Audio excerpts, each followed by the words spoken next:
பிரம்பு கைவினைப் பொருட்கள் தயாரிப்பு தொழில் நலிவடைந்திருப்பதாக கூறும் தொழிலாளர்கள் சுற்றுச்சூழலுக்கு கேடில்லா பிரம்புகளை வெட்டுவதற்கான தடையை நீக்க வலியுறுத்தியுள்ளனர்.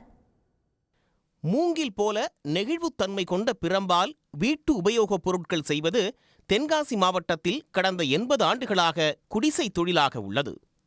இயற்கை நெகிழியான பிரம்பை கொண்டு கட்டில், மேஜை, நாற்காலி, ஊஞ்சல் மட்டுமல்லாது சிலம்பக்குச்சி, மான்கொம்பு உள்ளிட்ட பொருட்களும் தயாரிக்கப்படுகின்றன.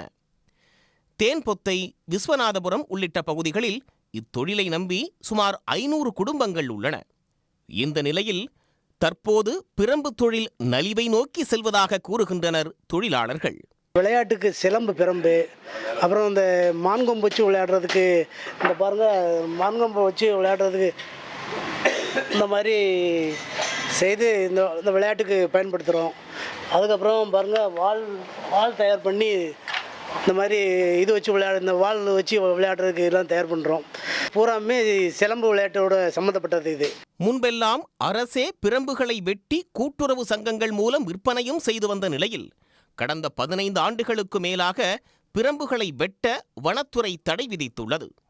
இதன் காரணமாக தமிழ்நாட்டில் உள்ள பிரம்பு தொழிலாளர்கள் அசாம் உள்ளிட்ட மாநிலங்களை நம்பியே உள்ளனர்.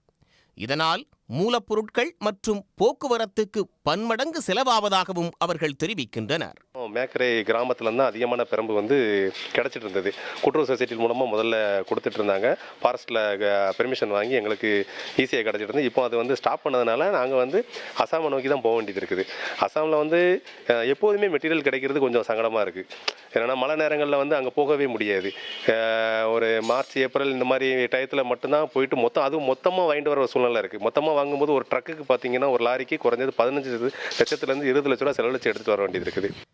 சுற்றுச்சூழலுக்கு கேடு விளைவிக்காத பிரம்புகளை வெட்டுவதற்கான தடையை தமிழ்நாடு அரசு நீக்க வேண்டும் என பிரம்பு தொழிலாளர்கள் கோரிக்கை வைக்கின்றனர். மலை பகுதியில் கிடைக்கும். ஆனால் கவர்மெண்ட் அலோடு கொடுத்தாங்க அப்படின்னா எங்களுக்கு ஊஞ்சலோட ரேட்டு 1000லேருந்து 1500 ரூபாய்க்கு எங்களை அங்கே கொடுக்கலாம். அப்படிங்கிறப்போ இதோட சேல்ஸும் கொஞ்சம் அதிகமாக இருக்கும். இது கவர்மெண்ட் தான் இதை பார்த்து உதவி பண்ணணும். நெகிழிக்கு மாற்றாக உள்ள பிரம்பு தொழிலை அரசு மீட்டெடுக்க வேண்டும் என்ற தொழிலாளர்களின் கோரிக்கையோடு சன் செய்திகளுக்காக தென்காசி செய்தியாளர் தா. தேவராஜன். உடனுக்குடன் செய்திகளை தெரிந்து கொள்ள சன் நியூஸ் பெல் ஐகானை கிளிக் பண்ணுங்க.